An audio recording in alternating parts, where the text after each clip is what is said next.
Hello दोस्तों, स्वागत है आपका मेरे यूट्यूब चैनल परीक्षा प्लान में। तो चलिए आज की पॉलिटी की क्लास को शुरू करते हैं और अपनी टॉपिक पर आते हैं। सामाजिक अध्ययन के महत्वपूर्ण प्रश्नों की प्रैक्टिस चल रही है, आप लोग उन सभी वीडियो को देख सकते हैं। तो चलिए शुरू करते हैं आज की वीडियो को। तो अध्याय 5 पढ़ेंगे, हाशियाकरण की समझ। लिखा है, सामाजिक रूप से हाशिए पर होने का क्या मतलब होता है।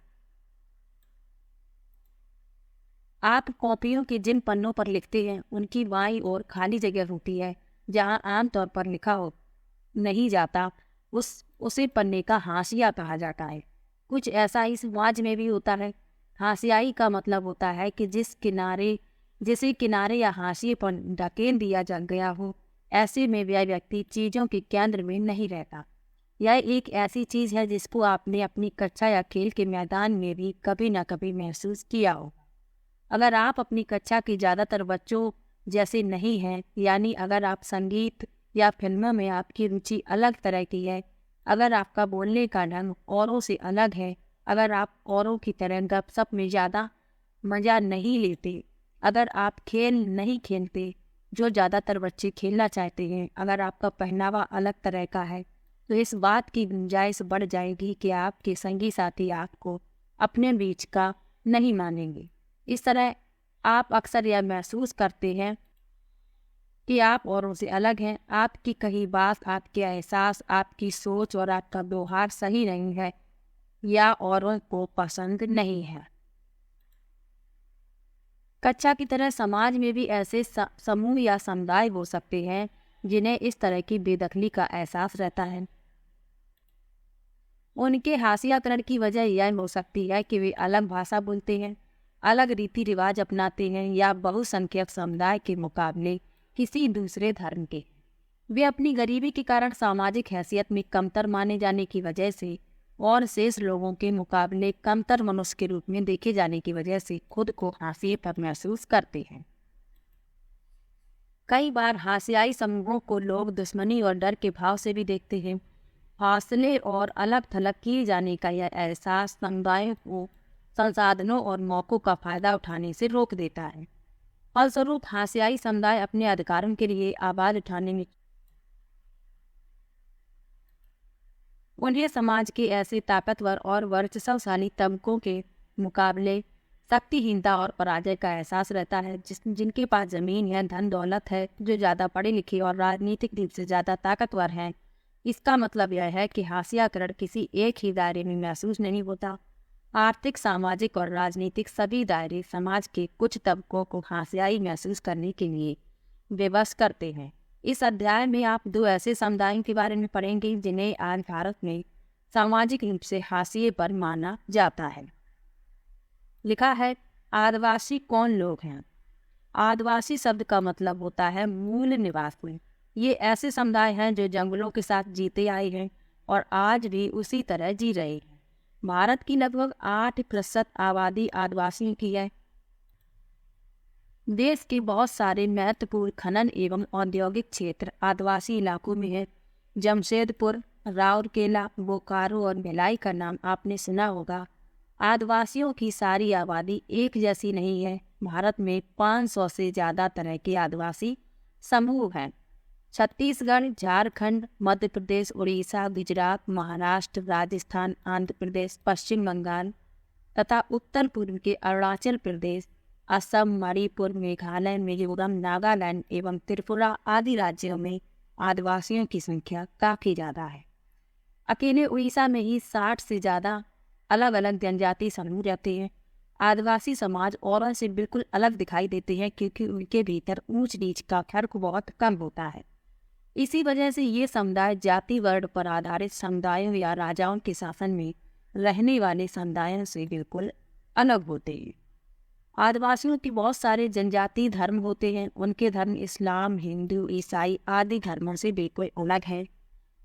वे अक्सर अपने पुरखों की गांव और प्रकृति की उपासना करते हैं। प्रकृति से जुड़ी आत्माओं में पर्वत, नदी, पशु आदि की आत्माएं हैं। ये विभिन्न स्थानों से जुड़ी होती हैं और इनका वही निवास माना जाता है।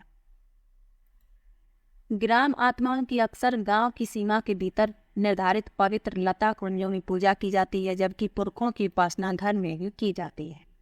आदिवासी अपने आसपास के बौद्ध और ईसाई आदि धर्मों व शाक्त वैष्णव भक्ति आदि पंथों से भी प्रभावित होते रहे हैं, लेकिन यह भी सच है कि आदिवासियों के धर्मों का आसपास के साम्राज्यों में प्रचलित प्रभुत्वशाली धर्मों पर भी असर पड़ता रहा है। उड़ीसा का जगन्नाथ पंथ और बंगाल व असम की शक्ति एवं तांत्रिक परंपराएं इसी के उदाहरण हैं। 19वीं सदी में बहुत सारे आदिवासियों ने ईसाई धर्म अपनाया, जो आधुनिक आदिवासी इतिहास में एक महत्वपूर्ण धर्म बन गया। आदिवासियों की अपनी भाषाएं रही हैं, उनमें से ज़्यादातर संस्कृत से बिल्कुल अलग और संभवतः उतनी ही पुरानी है। इन भाषाओं ने बांग्ला जैसी मुख्य धारा की भारतीय भाषाओं को गहरे तौर पर प्रभावित किया। इनमें संथाली बोलने वालों की संख्या सबसे ज़्यादा है। उनकी अपनी पत्रिकाएं निकलती हैं, इंटरनेट पर भी उनकी पत्रिकाएं मौजूद हैं। यहाँ आता है आदिवासी और प्रचलित छवियाँ।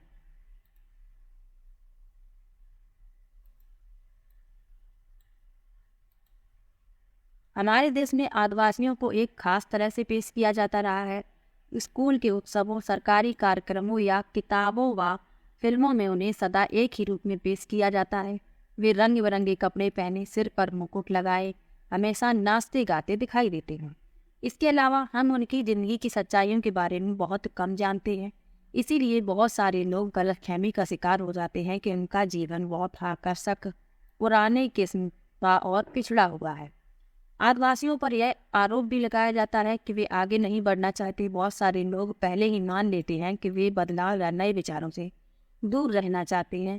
कक्षा 6 की किताब में आपने पढ़ा था कि खास समुदायों को बनी बनाई छवियों में देखते चले जाने की वजह से इस तरह के समुदायों के साथ अक्सर कितना भेदभाव होने लगा है। आगे लिखा है आदिवासी और विकास। जैसा कि आपने इतिहास की अपनी पाठ्य पुस्तक में पढ़ा कि भारत में तमाम साम्राज्यों और सभ्यताओं के विकास में जंगलों का बहुत गहरा महत्व रहा है।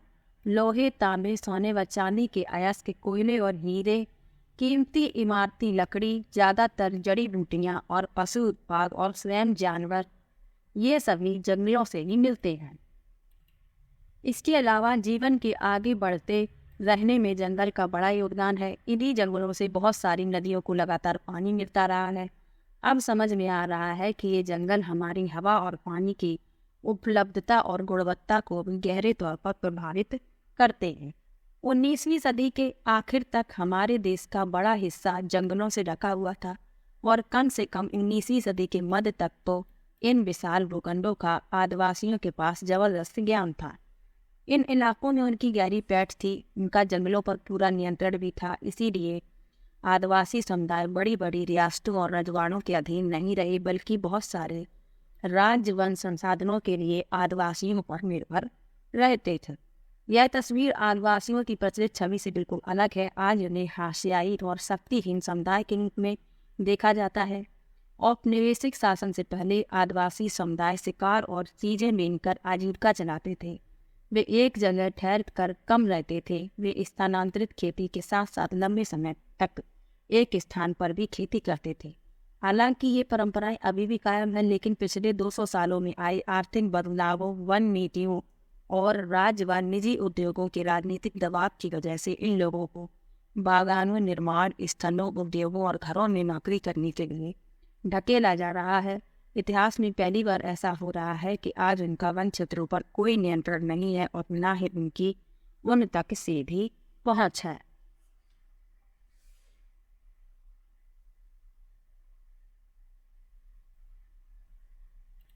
यहाँ पर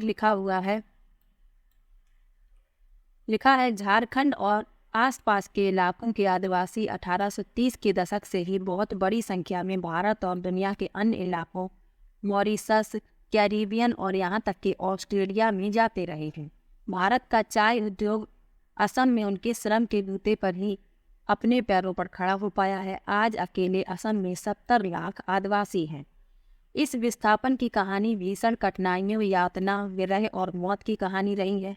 19वीं सदी में ही इन पलायनों के कारण 5 लाख आदिवासी मौत के मुंह में जा चुके थे। नीचे दिया गया गीत आदिवासियों की आकांक्षाओं और असम में उनके वास्तविक हालात की मानगी पेश करता है। यहाँ पर लिखा हुआ है, यह फोटो उड़ीसा के कालाहांडी जिले में स्थित न्यानगिरी पहाड़ी का है। यह डोंगरिया कोंड नामक आदिवासी समुदाय का इलाका है। न्यानगिरी इस समुदाय का पवित्र पर्वत है। एक बड़ी एल्युमिनियम कंपनी यहाँ खान और सोदा के संयंत्र लगाना चाहती है। यह योजना इस आदिवासी समुदाय को विस्थापित कर देगी। ये इस चित्र की बात हो रही है। इस समुदाय के लोगों ने इस प्रस्तावित योजना का जमकर विरोध किया है। पर्यावरणवादी भी उनका समर्थन कर रहे हैं। सर्वोच्च न्यायालय में कंपनी के खिलाफ मुकदमा भी चल रहा है। आगे लिखा है, इमारती लकड़ी और खेती व उद्योगों के लिए विशाल वन भूमियों को साफ किया जा चुका है। आदिवासियों के इलाकों में खनिज पदार्थों और अन्य प्राकृतिक संसाधनों की भी भरमार रही है। इसीलिए इन जमीनों को खनन और अन्य विशाल औद्योगिक परियोजनाओं के लिए बार बार छीना गया है। जनजातीय भूमि पर कब्जा करने के लिए ताकतवर गुटों ने हमेशा मिलकर काम किया है। काफी बार उनकी जमीन जबरन छीनी गई और निर्धारित प्रक्रियाओं का पालन बहुत कम किया गया। सरकारी आंकड़ों से पता चलता है कि खनन और खनन परियोजनाओं के कारण विस्थापित होने वालों में 50% से ज्यादा की गई आदिवासी रहे हैं। आदिवासियों के बीच काम करने वाले संगठनों की एक ताज़ा रिपोर्ट से पता चलता है कि आंध्र प्रदेश, छत्तीसगढ़, उड़ीसा और झारखंड में जो लोग विस्थापित हुए हैं उनमें 79% आदिवासी थे। उनकी बहुत सारी जमीन देशभर में बनाए गए सैकड़ों बांधों के जलाशयों में डूब चुकी है। तो एक सर्वेक्षण से पता चलता है कि आंध्र प्रदेश, छत्तीसगढ़, उड़ीसा और झारखंड में जो लोग विस्थापित हुए हैं उनमें सबसे अधिक आदिवासी थे, क्योंकि उनकी जो जमीन थी उन पर सैकड़ों बांध बनाए जा चुके। आगे लिखा है, पूर्वोत्तर भारत में उनकी जमीन लंबे समय से सशस्त्र बलों और उनके बीच चलने वाले टकरावों से बिंधी है। इसके अलावा भारत में 1 से 1 राष्ट्रीय पार्क और 543 वन्य जीव अभयारण्य हैं। ये ऐसे इलाके हैं जहां मूल रूप से आदिवासी रहा करते थे। अब उन्हें वहां से उजाड़ दिया गया है। अगर वे इन जंगलों में रहने की कोशिश करते हैं तो उन्हें घुसपैठिया कहा जाता है। अपनी जमीन और जंगलों से बिछड़ने पर आदिवासी समुदाय आजीविका और भोजन के अपने मुख्य स्रोतों से वंचित हो जाते हैं। अपने परंपरागत निवास स्थानों की छिनते जाने की वजह से बहुत सारे आदिवासी काम की तलाश में शहरों का रुख कर रहे हैं। वहाँ उन्हें छोटे मोटे उद्योगों, इमारतों या निर्माण स्थलों पर बहुत मामूली वेतन वाली नौकरियां करनी पड़ती हैं। इस तरह वे गरीबी और लाचारी के जाल में फंसते चले जाते हैं। ग्रामीण इलाकों में 45% और शहरी इलाकों में 35% आदिवासी समूह गरीबी रेखा से नीचे की जल बसर करते हैं। इसकी वजह से वे कई तरह के अभावों का शिकार हो जाते हैं। उनके बहुत सारे बच्चे कुपोषण के शिकार रहते हैं। आदिवासियों के बीच साक्षरता भी बहुत कम है। जब आदिवासियों को उनकी जमीन से हटाया जाता है तो उनकी आमदनी के स्रोत के अलावा और भी बहुत कुछ है जो हमेशा के लिए नष्ट हो जाता है। वे अपनी परंपराएं, रीति रिवाज गंवा देते हैं जो कि उनके जीने और अस्तित्व का स्रोत है। उड़ीसा में एक रिफाइनरी परियोजना के कारण विस्थापित हुए गोविंद मारन कहते हैं, उन्होंने हमारी खेती की जमीन छीन ली, बस थोड़े से मकान छोड़ दिए। उन्होंने संसान भूमि, मंदिर, कुएं, तालाब सब कुछ अपने कब्जे में ले लिया। अब हम कैसे जिएंगे। जैसा कि आप पढ़ चुके हैं कि आदिवासी जीवन के आर्थिक और सामाजिक आयाम एक दूसरे से जुड़े हुए हैं। एक दायरे में होने वाला विनाश दूसरे दायरे को भी प्रभावित करता है। उनके संसाधनों के लिए होने वाली छीना झपटी और विस्थापन की प्रक्रिया अक्सर दर्दनाक और हिंसक होती है। यहाँ एक महत्वपूर्ण तथ्य लिखा है आदिवासी लगभग 10,000 तरह के पौधों का इस्तेमाल करते हैं। उनमें से लगभग 8,000 प्रजातियां दवाइयों के तौर पर, 325 प्रजातियां कीटनाशकों के तौर पर, 425 प्रजातियां गोंद, रेजिन और डाई के तौर पर और 550 प्रजातियां रेशों के लिए इस्तेमाल की जाती हैं। इनमें 35 प्रजातियां भोजन के रूप में इस्तेमाल होती हैं। जब आदिवासी समुदाय वन भूमि पर अपना अधिकार खो देते हैं तो यह सारी ज्ञान संपदा भी खत्म हो जाती है। अब लिखा है अल्पसंख्यक और हाशियाकरण। लिखा है इकाई 1 में आपने पढ़ा था कि मौलिक अधिकारों के जरिए हमारा संविधान धार्मिक और भाषाई अल्पसंख्यकों को सुरक्षा प्रदान करता है। आपकी राय में इन अल्पसंख्यक समुदायों को ये सुरक्षा क्यों मुहैया कराई जा रही है? अल्पसंख्यक शब्द आमतौर पर ऐसे समुदायों के लिए इस्तेमाल किया जाता है जो संख्या की दृष्टि से बाकी आबादी के मुकाबले बहुत कम है। यानी अल्पसंख्यक का मतलब है अल्प माने होता है कम और संख्यक माने संख्या। जिनकी संख्या बाकी आबादी से कम है तो वह अल्पसंख्यक कहलाते हैं। आगे लिखा है लेकिन यह अवधारणा केवल संख्या के सवाल तक ही सीमित नहीं है। इसमें न केवल सत्ता और संसाधनों तक पहुंच जैसे मुद्दे जुड़े हुए हैं बल्कि इसे सामाजिक व सांस्कृतिक आयाम भी होते हैं। जैसा कि आपने इकाई 1 में पढ़ा था, भारतीय संविधान इस बात को मानता है कि बहुसंख्यक समुदाय की संस्कृति, समाज और सरकार की अभिव्यक्ति को प्रभावित कर सकती है। ऐसी सूरत में छोटा आकार घाटे की बात साबित हो सकती है और संभव के छोटे समुदाय हाशिए पर खिसकते चले जाएं। ऐसे में अल्पसंख्यक समुदायों को बहुसंख्यक समुदाय के सांस्कृतिक वर्चस्व की आशंका से बचाने के लिए सुरक्षात्मक प्रावधानों की जरूरत पड़ती है। ये प्रावधान उन्हें भेदभाव और नुकसान की आशंका से भी बचाते हैं। कुछ खास परिस्थितियों में छोटे समुदाय अपने जीवन, संपत्ति और कुशल चयन के बारे में असुरक्षित भी महसूस कर सकते हैं। असुरक्षा की यह भावना तब और बढ़ सकती है जब अल्पसंख्यक और बहुसंख्यक समुदायों के संबंध तनावपूर्ण होते। संविधान में इन सुरक्षाओं की व्यवस्था इसलिए की गई है कि हमारा संविधान भारत की सांस्कृतिक विविधता की सुरक्षा तथा समानता व न्याय की स्थापना के प्रति संकल्पबद्ध है। कानून को कायम रखने और मौलिक अधिकारों को साकार करने में न्यायपालिका एक अहम भूमिका निभाती है। अगर किसी भी नागरिक को ऐसा लगता है कि उसके मौलिक अधिकारों का हनन हो रहा है तो वह अदालत में जा सकता है। आइए अब इन प्रावधानों की रोशनी में मुसलमानों के संदर्भ में हाशियाकरण को समझें। 2011 की जनगणना के अनुसार भारत की आबादी में मुसलमानों की संख्या 14.2% है। उन्हें हाशियाई समुदाय माना जाता है क्योंकि दूसरे समुदायों के मुकाबले उन्हें सामाजिक आर्थिक विकास के इतने लाभ नहीं मिले हैं। विभिन्न स्रोतों से ली गई निम्नलिखित 3 सारणियों से पता चलता है कि मूलभूत सुविधाओं, साक्षरता और सरकारी नौकरियों के हिसाब से मुस्लिम समुदाय की स्थिति कैसी है। ये सारणी दी गई है और इसके अनुसार बताया गया है। आगे लिखा है इस बात को ध्यान में रखते हुए कि मुसलमान विकास के विभिन्न संकेतकों पर पिछड़े हुए हैं, सरकार ने 2005 में एक उच्च स्तरीय समिति का गठन किया। न्यायमूर्ति राजेंद्र सच्चर की अध्यक्षता में बनाई गई इस समिति ने भारत में मुस्लिम समुदाय की सामाजिक, आर्थिक और शैक्षणिक स्थिति का जायजा लिया। रिपोर्ट में इस समुदाय के हाशियाकरण का विस्तार से अध्ययन किया गया है। समिति की रिपोर्ट से पता चलता है कि विभिन्न सामाजिक, आर्थिक और शैक्षणिक संकेतकों के हिसाब से मुसलमानों की स्थिति अनुसूचित जाति और अनुसूचित जनजाति जैसे अन्य हाशियाई समुदायों से मिलती जुलती है। उदाहरण के लिए 7 से 16 साल की उम्र के मुस्लिम बच्चे अन्य सामाजिक धार्मिक समुदायों के बच्चों के मुकाबले औसतन काफ़ी कम साल तक ही स्कूली शिक्षा ले पाते हैं। मुसलमानों की आर्थिक व सामाजिक हाशियाकरण के कई पहलू हैं। दूसरे अल्पसंख्यकों की तरह मुसलमान के भी कई रीति रिवाज और व्यवहार मुख्य धारा के मुकाबले काफ़ी अलग हैं। मुसलमानों के इसी सामाजिक हाशियाकरण के कारण कुछ स्थितियों में वे इन इलाकों से जिन इलाकों में पहले रहते आए हैं वहां से निकलने लगते हैं, जिससे अक्सर उनका गेटोआइजेशन होने लगता है। कभी कभी यही पूर्वाग्रह, घृणा और हिंसा को जन्म देता है। इस अध्याय के उपरोक्त भाग में हमने देखा कि मुसलमानों के आर्थिक और सामाजिक हाशियाकरण के बीच गहरा संबंध है। इसी अध्याय में पीछे अपने आदिवासियों की स्थिति के बारे में भी पढ़ा। 7वीं कक्षा में आप भारत में औरतों की असमान स्थिति के बारे में भी पढ़ चुके हैं।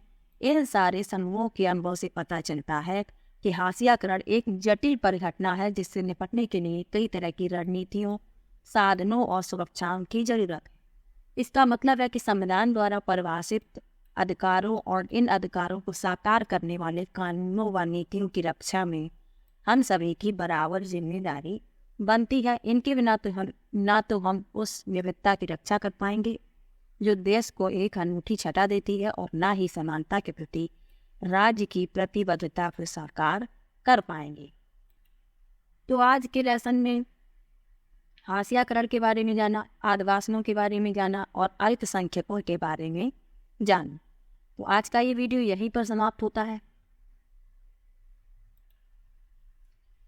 तो मिलते हैं एक और नई वीडियो के साथ, तब तक के लिए बाय बाय।